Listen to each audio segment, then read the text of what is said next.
안녕하세요. 저는 한때 모두가 부러워할 만한 공무원 부부였던 30살 후반의 여자입니다. 였던이라고 밝혔던 것처럼 지금은 이혼을 하고 딸과 둘이서 살아가고 있어요. 제 인생은 태어나는 순간부터 지금까지 한순간도 조용할 날이 없었던 것 같아요.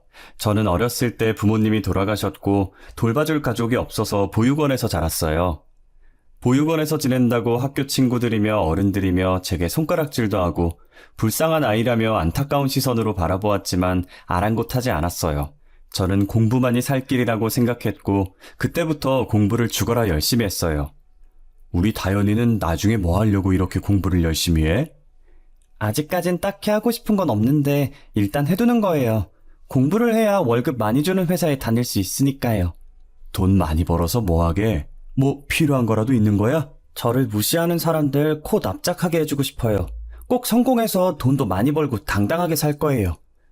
그래, 꼭 그런 날이 올 거야. 원장님이 우리 다현이 성공할 수 있게 매일 기도할게. 부모 없다고 혹은 돈 없다고 손가락질 당하는 각박한 세상 속에서 원장님은 유일한 제 편이었어요. 제가 공부에 집중할 수 있게 동생들을 조용히 시켜주시고 고3 땐 일부러 독방도 만들어주셨어요. 저는 원장님의 세심한 배려로 코피가 터지도록 열심히 공부를 해서 고등학교를 졸업하고 바로 공무원 시험에 합격을 했어요. 원장님, 저 공무원 시험 합격했어요. 공무원 시험 어렵다던데 어떻게 한 번에 합격을 한 거야? 하긴 너 공부하는 거 보면 독하긴 하더라. 진짜 너무 잘 됐다. 그동안 감사했어요, 원장님. 제가 종종 찾아올게요. 항상 건강하세요. 그리고 어디 가지 마시고 여기에 계셔야 돼요. 당연하지. 내가 갈 데가 어디 있어. 죽을 때도 여기서 죽을 거야. 저는 보육원을 떠나기 전 원장님과 마지막 포옹을 하고 시원섭섭한 마음으로 보육원을 나왔어요. 제가 평일에 공부하고 주말에 아르바이트를 하면서 모은 돈으로 조그만 방을 구했어요. 얼마 안 되는 돈이라 집은 구할 수 없었고 당분간 찜질방에서 지내야 하나 했는데 운 좋게 좋은 집주인을 만났어요. 집주인은 제 사정을 듣더니 짠했는지 보증금을 많이 깎아주셨어요. 공무원 시험 합격 후 주민센터에서 일하면서 악착같이 돈을 모으기 시작했어요. 직원들은 결혼하려고 돈 모으는 거냐고 물어봤지만 저는 결혼을 생각할 여유가 없었어요. 결혼할 여유는 무슨 연애할 여유조차 없어서 당시 한 번도 연애를 해본 적이 없었어요. 제가 이번 생에 연애를 할 것이라는 상상조차 하지 않았어요. 그런데 집신도 짝이 있다는 말이 있듯이 저한테도 맞는 짝이 있었나 봐요. 그것도 제가 일하고 있는 주민센터에서 말이에요. 맞아요. 저는 같이 일하는 동료와 눈이 맞아 결혼을 했어요. 여기 커피요. 혼자 뭘 그렇게 바쁘게 일해요. 누가 보면 여기 일은 다현 씨가 다 하는 줄 알겠어요. 쉬엄쉬엄 해요. 직원들 쉴 때 같이 쉬고 일할 때 같이 일하자고요. 커피 감사합니다. 그냥 쉬면 안 될 것 같다는 느낌이 들어서요. 사람들이 그러잖아요. 공무원들은 놀 거 다 놀면서 쉽게 돈 받는다고. 그래서 다들 공무원 하려고 난리인데 그러니까 다현 씨도 저희 쉴 때 좀 쉬세요. 남편은 매번 직원들이 쉴 때 제게 와서 커피를 건네주곤 했어요. 항상 같이 쉬자면서 제가 하던 것들을 다 내려놓게 하고 빈손에 커피를 쥐어주었어요. 저한테 남편은 제 손에 들려있는 따뜻한 커피 같은 존재였습니다.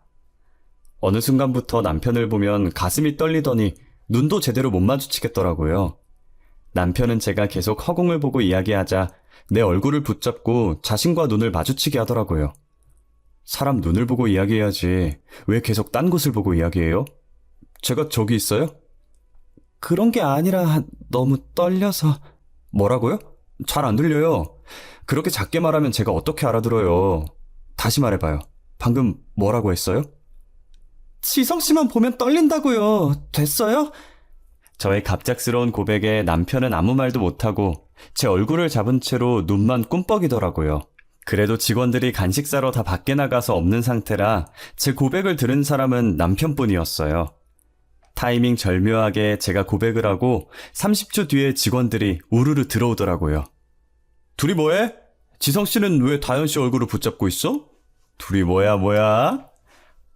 제 눈에 뭐가 들어가서 지성씨가 불어주고 있었어요. 에이, 그런 거였어? 난 또 뭐 둘이 연애하는 줄 알았지. 둘이 되게 잘 어울려. 맞아요. 두 분 진짜 잘 어울리세요. 가끔 직원들끼리 두 분 사귀었으면 좋겠다고 얘기하고 그랬는데. 직원들의 말에 저희 둘은 빠르게 떨어졌고 각자 자리에서 일하는 척했어요. 그날은 어찌나 시간이 느리게 가던지 퇴근까지 2시간 남았는데 마치 2년이 남은 것 같았어요. 저는 퇴근 시간 되면 바로 튀어나가려고 10분 전에 미리 짐을 챙기고 있었어요.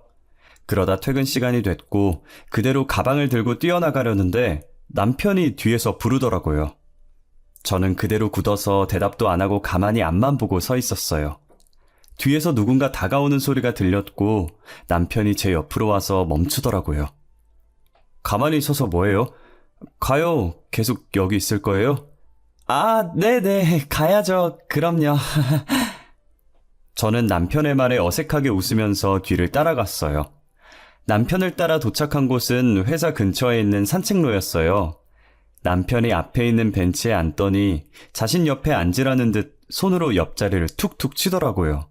괜히 민망하기도 하고 어색하기도 해서 쭈뼛거리면서 남편 옆에 앉았어요. 저 좋아한다고 고백할 땐 언제고 왜 갑자기 저를 피해요? 제가 언제요? 저 좋다고 고백한 적은 없었거든요. 피한 적은 더더욱 없고요. 나보면 떨리는 게 좋아하는 거 아닌가? 그럼 저 싫어해요? 아니요, 누가 싫어한대요. 그냥 고백한 건 아니라는 거지. 저는 다현 씨가 너무 좋은데. 사실 아까 다현 씨가 떨린다고 했을 때 저도 떨렸어요. 다현 씨 얼굴 잡을 때 제 손 떨리는 거 안 느껴졌어요? 제가 더 떨어서 몰랐어요. 저 다현 씨 좋아해요. 그래서 계속 다현 씨 챙겼던 거고요. 괜찮으면 저랑 사귈래요? 싫다고 거절하면 어쩔 수 없고요. 싫은 거 아니라니까 자꾸 그러네. 저도 지성 씨 좋아해요.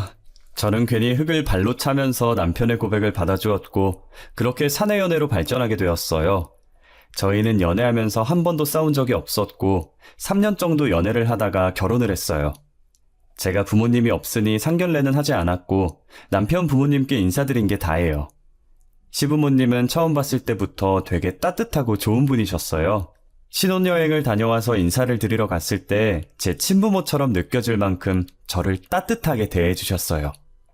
저희가 도착했다는 소식에 시부모님께서 버선발로 달려나와서 저를 안아주셨죠. 아이고, 우리 며느리 왔어? 신혼여행은 재밌었고? 네, 너무 재밌었어요. 어머님, 아버님도 오시면 좋았을 텐데 다음에 저희 휴가 때 같이 가요. 가보시면 분명히 어머님, 아버님께서도 좋아하실 거예요. 그래. 다음에 우리 꼭 같이 가자꾸나? 어여 들어와. 춥지? 우리 며느리 춥겠다. 얼른 들어와. 옷을 왜 이렇게 얇게 입고 왔어? 엄마, 아빠, 나도 여기 있거든? 누가 보면 다현이가 엄마 딸인 줄 알겠어. 그래, 다현이가 내 딸이야. 어쩔래? 얼른 들어와. 내가 밥 해놨으니까. 저는 그런 시부모님을 저희 부모님이라고 생각하고 남편보다 더 효도하면서 행복하게 살았어요. 시어머니는 애교 많은 저를 좋아해 주시고 시아버지도 아들인 남편보다 저를 더 좋아하셨어요. 호칭도 며느리에서 딸로 바뀌었고 저도 어머님 아버님에서 엄마 아빠라고 바뀔 정도로 잘 지냈어요. 시집살이도 전혀 없었고 오히려 시어머니께서 자처해서 며느리살이를 하셨어요. 그렇다고 제가 막 어머님을 부려먹는다는 건 아니고 퇴근 시간 다 와갈 때 저희 신혼집에 오셔서 밥도 해주시고 제가 밥 먹는 동안에 집안일도 해주셨어요. 제가 하겠다고 하지 말라면서 시어머니를 말렸지만 도저히 말릴 수가 없었어요. 이렇듯 제 결혼 생활에는 아무 문제가 없어 보이지만 딱 하나 저희 남편이 문제였어요. 한없이 다정했던 남편은 결혼한 지 불과 3달 만에 본성을 드러내기 시작했습니다. 남편은 쥐꼬리만한 공무원 월급을 가정이 아닌 오직 자신을 위해 썼어요. 예를 들면 운동을 시작했다면서 200만 원 넘게 돈을 들여서 신혼집을 헬스장으로 만들어버렸고 매달 나오는 상여금으로 운동용품과 운동화, 영양제 등등 전부 남편 본인을 위해서만 썼어요. 남편의 선물은 애초에 바라지도 않았고 생활비라도 보탰으면 했지만 한 번도 생활비를 보탠 적이 없어요. 저는 답답한 마음에 시댁에 찾아가 하소연하듯이 어머님께 쏟아냈어요. 어머님, 오빠가 지금까지 살면서 생활비를 낸 적이 없어요.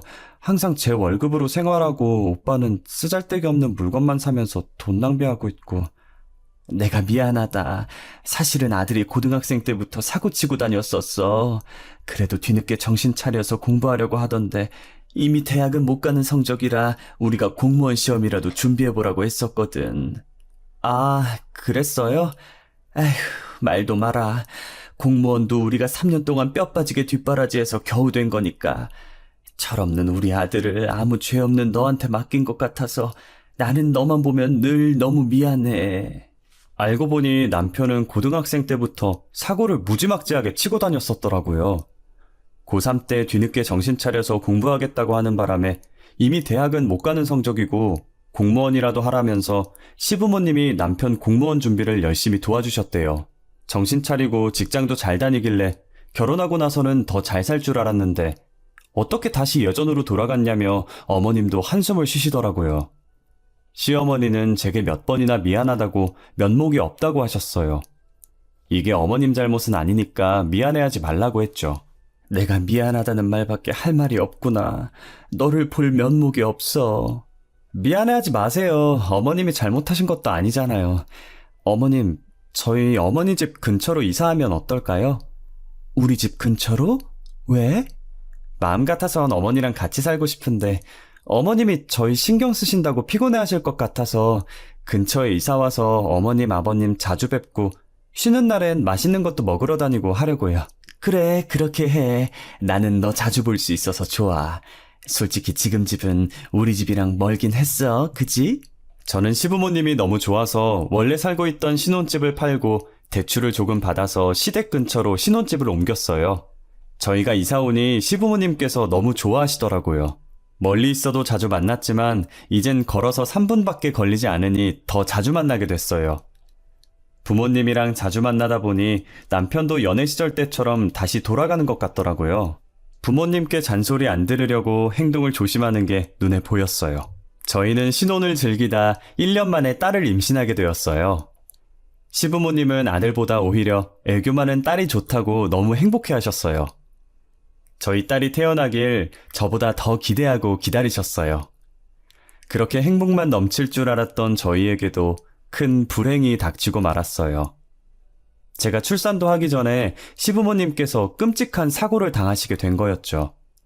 제가 여느 때처럼 일을 하다가 안부 전화 드리려고 아버님께 전화를 했는데 모르는 남자가 다급하게 전화를 받더라고요. 누구신데 저희 아버님 전화를 받으시죠? 저는 구급대원입니다. 지금 아버님께서 사고를 당해 많이 다치셔서 이송 중입니다. 땡땡 대학병원으로 가고 있는데 바로 오실 수 있으십니까? 사고라니요? 무슨 사고요?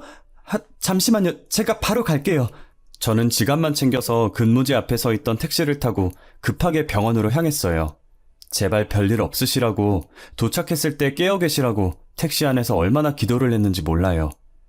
손으로 허벅지를 얼마나 쳤는지 나중에 보니까 허벅지에 멍이 들었을 정도였어요. 제가 급해 보이니 택시기사님이 고맙게도 엄청 빠르게 달려주시더라고요.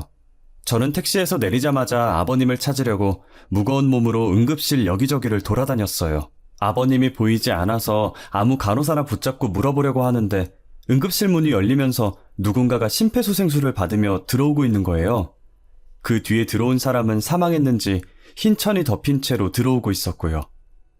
혹시나 아버님이지 않을까 다가갔는데 심폐소생술을 받고 있으신 분이 아버님이시더라고요.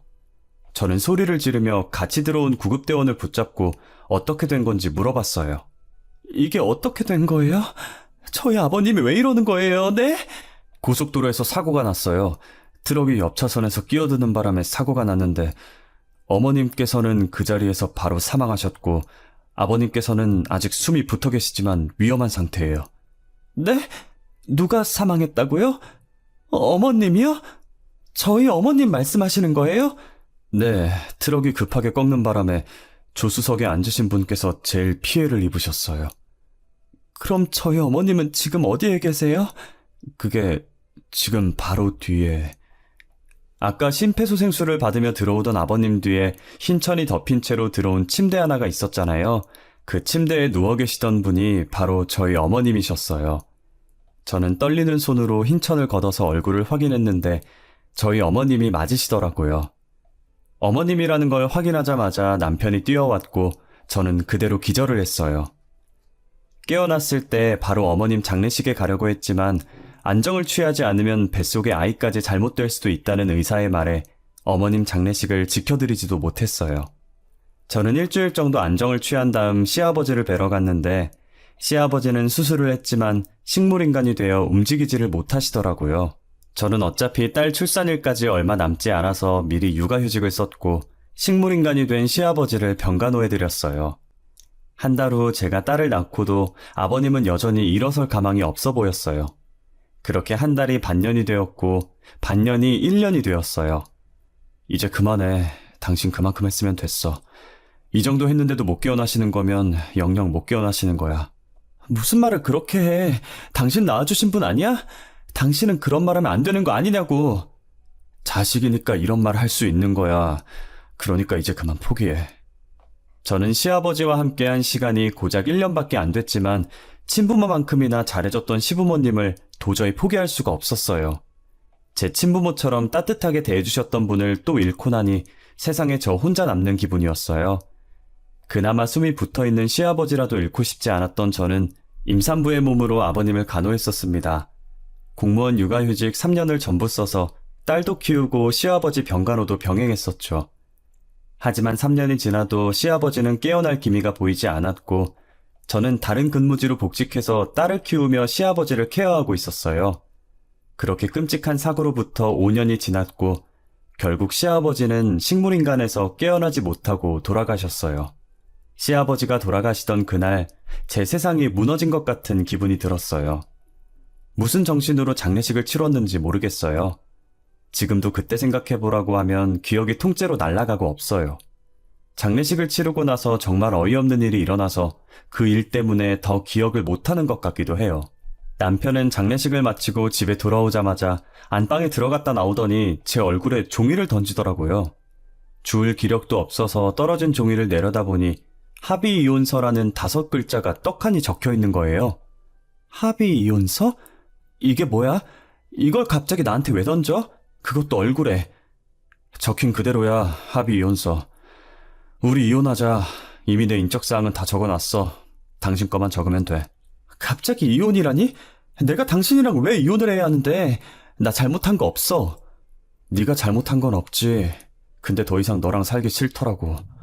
그냥 너가 싫어졌어. 같은 공간에 있는 것도 한 공간에서 같은 공기를 공유하는 것도 싫다고. 뭐? 아니 그게 무슨... 네 성격에 질렸어. 성격뿐인 줄 알아? 너 저기 가서 거울 좀 봐봐. 네 지금 모습을 보라고. 너 뚱뚱하고 자기관리 안 하는 사람이라 너무 싫어. 남편은 혐오스럽다는 표정으로 저를 보면서 제 가슴에 비수를 마구 꽂았어요. 시아버지 돌아가시기 전까지만 해도 잘해줬던 사람이 돌아가시고 나니까 태도가 돌변해서 제게 이혼하자고 하는데 너무 화가 났어요. 너는 자기 관리를 그렇게 잘해서 똥배가 튀어나왔니? 너 어디 가서 웃지 마. 턱 두게 되니까. 누가 누구한테 자기 관리를 안 한대? 나 너랑 이혼 안 해. 아니? 못 해줘. 괘씸해서 이혼 못 해준다고. 야, 너 말 다 했어? 뭐가 어쩌고 어째? 아직 할 말 더 남았다 어쩔래? 너 노안이라 50대로 보여. 내 친구가 전에 그러더라. 시아버지랑 장 보러 왔냐고. 그러니까 너나 관리해. 그리고 내 집에서 나가줄래? 이 집 내가 산 거거든? 저는 소리를 지르면서 합의이혼서를 남편이 보는 앞에서 찢어버렸어요. 남편이 저한테 했던 것처럼 똑같이 찢은 종이를 남편 얼굴에 던졌어요. 그리고 당장 내 집에서 나가라면서 남편을 집 밖으로 내쫓았습니다. 근무지가 달라서 남편 볼 일이 없으니 뒷일 생각 안 하고 막 질렀던 것 같아요. 그러다 며칠 뒤 옛날에 같이 일하던 동료 직원한테 오랜만에 연락이 온 거예요. 지금 자신이 저희 남편과 같은 주민센터에서 일하고 있다면서요. 다현아 잘 지내? 육아휴직 썼다가 복직했다며? 나도 육아휴직 1년 쓰고 복직했는데. 아 진짜? 둘째 안 낳을 거라고 하더니 결국 낳은 거야? 근데 다현아 내가 왜 전화했냐면 이번에 내가 복직한 주민센터에 너네 남편이 있더라? 근데 너네 남편이랑 막내 여직원이 조금 이상해서 말이야. 왜? 무슨 얘긴데 그래? 말해봐. 아무래도 너네 남편이랑 막내 여직원 사이에 뭔가 있는 것 같아. 단둘이 대화하는 걸 우연히 들었는데 사이가 너무 좋아서 불륜같이 느껴지는 거 있지? 뭐? 확실해? 이미 내가 여기로 발령 오기 전부터 센터 내에서 둘이 사귄다는 소문이 돌았었대. 나도 이건 다른 직원들한테 들은 얘기라 확실하진 않아. 좀 더 알아봐야 할 것 같아. 소정아, 미안한데 내가 부탁 좀 할게. 혹시나 둘 사이에 이상한 낌새가 느껴지면 바로 나한테 연락 좀 줘. 진짜 미안해. 동료에게 부탁하고 얼마 지나지 않아 두 사람이 내연 사이가 확실하다는 연락을 받았어요. 알고 보니 남편이 시아버지가 돌아가시길 기다리면서 그동안 저 몰래 바람을 피고 있었더라고요. 몰래 막내 여직원이랑 만나다가 시아버지가 돌아가시자 그 여자와 같이 살려고 저한테 이혼을 요구한 것이었죠. 내가 둘이 이야기하는 거 똑똑히 들었어. 막내가 너네 남편한테 왜 이혼 안 하냐고, 아버지 돌아가시면 자기랑 산다고 하지 않았냐면서 빨리 이혼하라고 하더라. 어쩐지 장례식 마치자마자 내 얼굴에 이혼서를 던지더니 뒤에서 구린 짓 한다고 그랬던 거구만. 소정아, 나 부탁 하나만 더 해도 될까? 어떤 건데? 말만 해. 내가 할 수 있는 건 다 해줄게. 직장 내에서 둘이 구린 짓 하는 게 보이면 증거 좀 모아줘. 합의 이혼? 웃겨. 이혼 소송에다가 상간녀 소송에다가 할 수 있는 소송 다 할 거야. 옛 동료 직원은 전 남자친구가 바람핀 전적이 있어서 이런 거 절대 봐주면 안 된다고 자신의 일처럼 열심히 증거를 모아줬어요. 저는 옛 동료 직원의 도움으로 둘의 불륜행각 증거를 모을 수 있었어요. 시아버지 간호하는 내내 남편은 조강지처를 버리고 바람을 폈다는 사실을 제가 안 이상 가만히 두고 볼 수가 없었어요. 저는 남편이 불륜을 저질렀다는 증거들을 들고 변호사 사무실을 찾아갔어요. 이 정도 증거로는 어떤 고소가 가능한 거죠? 할 수 있는 고소는 다 할 거예요. 남편이랑 상간녀가 공무원이라고요? 두 사람 다 공무원 품위유지 위반으로 행정소송 걸 수 있겠고요. 민사소송으로 남편에겐 이혼소송, 상간녀에겐 상간녀 소송 걸 수 있겠네요. 그럼 그렇게 해주세요. 할 수 있는 건 다 해주세요, 변호사님. 이 정도 증거면 충분하긴 하지만 혹시 모르니까 이걸 증명할 증인은 있으세요? 당연하죠. 증인 있어요. 옛 동료가 남편이 일하고 있던 주민센터 여직원들에게 상황을 설명했고 평소 둘을 안 좋게 보던 여직원들은 본인 일처럼 친히 증인으로 나서줬어요. 둘이 매번 노닥거리느라 일도 열심히 안 했었던지 센터 내 대부분의 직원들이 전부 혀를 끌끌 차며 저를 응원해 주셨어요. 다행히 여직원들의 증언이 불륜 사실을 뒷받침할 증거로 정상 참작되었고 결국 남편과 상간녀는 중징계로 공무원에서 파면됐어요. 그리고 남편과 길고 긴 이혼 소송 끝에 위자료와 양육비를 받으며 이혼하게 되었습니다. 괘씸한 전 남편은 이혼 후 단 한 번도 딸을 보러 오지 않았고 연락조차 하지 않았어요. 지금 생각해보면 차라리 아무 연락도 없는 편이 제게는 더 나았던 것 같아요. 저는 딸아이가 유치원에 입학할 때쯤 시부모님이 살던 시골주택에 들렸어요. 예전에 시어머니께서 살아계실 때 딸아이가 크면 쓰라고 주신 옛날 피아노가 있었는데 갑자기 그 피아노가 기억이 나서 보러 간 거였거든요. 딸이 피아노를 보고 좋아서 방방 뛰다가 실수로 피아노 의자를 넘어뜨렸는데 거기서 시어머니께서 제게 쓴 자필 편지가 있는 거예요. 다연아, 못난 우리한테 와줘서 너무 고마워. 만약에 우리가 잘못돼서 세상에 없거든 너가 이 집에서 살아줬으면 한다. 소중한 내 딸, 항상 고맙고 미안하다. 시어머니는 시골집을 제게 상속하겠다는 유언장과 함께 공정증서를 남겨두셨어요. 사람 목숨이라는 게 언제 갑자기 죽을지 모르는 것이니 어머님께서 미리 남겨두신 것 같았어요. 저는 변호사를 만나 고인이 되신 시어머니의 명의로 된 시골집을 상속받을 준비를 했어요. 저희 어머님께서 돌아가셨는데 이렇게 유언장이랑 공정증서를 남겨놓고 돌아가셨어요. 어머님 유언장처럼 제가 어머님의 집을 상속받을 수 있나요? 보통은 며느리가 상속을 받기 힘들어요. 하지만 시아버지를 끝까지 병간호한 것으로 기여받을 수 있긴 해요. 제가 서류 정리해서 가정법원에 제출해 보도록 하겠습니다. 저는 변호사가 하라는 대로 필요한 서류들을 발급받아서 제출했어요. 그 뒤로는 변호사께서 알아서 하신다고 하셔서 가만히 기다리고 있었죠. 그런데 어떻게 알았는지 전 남편이 돈 냄새를 맡고 제게 연락을 했더라고요. 너 우리 엄마 집 상속받아? 네가 왜 우리 엄마 집을 상속받는데? 우리 엄마랑 피도 안 섞인 남주제 왜 네가 받냐고. 그럼 네가 받아야 되니? 양심이라는 게 조금이라도 있으면 이런 말 하면 안 되지. 네 가슴에 손 얹고 생각해봐. 그동안 시부모님한테 네가 어떻게 했는지. 내가 뭘 어쨌는데. 나 아무것도 안 했어. 아무것도 안 한 게 죄야. 살아생전 부모한테 효도 한 번 안 했으면서 어디서 재산 받아갈 생각을 해. 너 다시는 나한테 연락하지 마. 알겠어? 저는 혼자서 시아버지 병간호한 것이 인정되어 어머님이 남기신 시골집을 상속받을 수 있었어요. 하지만 전 남편은 이 판결을 인정하지 못하겠는지 제게 유류분 반환 청구 소송을 걸었더라고요. 다행히 1심과 2심 전부 시어머니가 돌아가신 지 5년도 더 넘어서 남편이 패소를 했고 현재 저는 넓은 시골집에 이사와서 딸과 함께 살고 있어요. 그런데 요즘 따라 제게 모르는 번호로 계속 연락이 오는 거예요. 혹시나 남편일까 싶어서 안 받으려다가 고민 끝에 받아보면 죄다 부동산 직원들이더라고요. 안녕하세요. 하늘부동산입니다. 혹시 이다연 씨 맞으실까요? 네, 제가 이다연인데 부동산에선 어쩐 일로 저한테 연락을 주신 거죠? 다름이 아니라 이다연 씨가 현재 살고 계신 집 주변에 재개발이 돼서 땅값이 많이 올랐어요. 다른 사람들이 돈을 조금 더 얹어서 이다연 씨 집을 사고 싶다고 하는데 혹시 파실 생각 있으신가요? 그래요? 아니요, 저는 팔 생각 없습니다. 이거 정말 좋은 기회거든요. 이다연 씨 집 위치가 너무 좋아서 현재 땅값에서 30%더 얹어주시겠다고 하시는데 정말 생각 없으세요?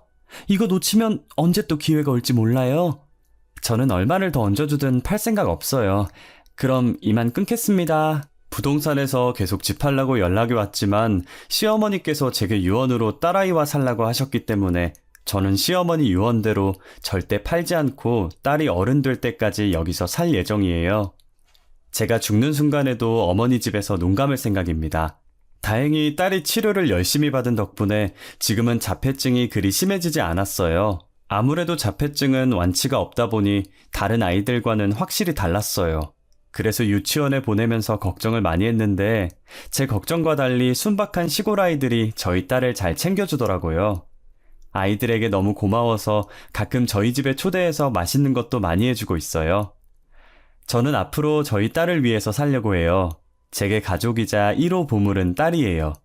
늘 지금처럼 건강하게만 자라주었으면 좋겠네요. 여기까지가 제 사연입니다. 들어주셔서 감사합니다.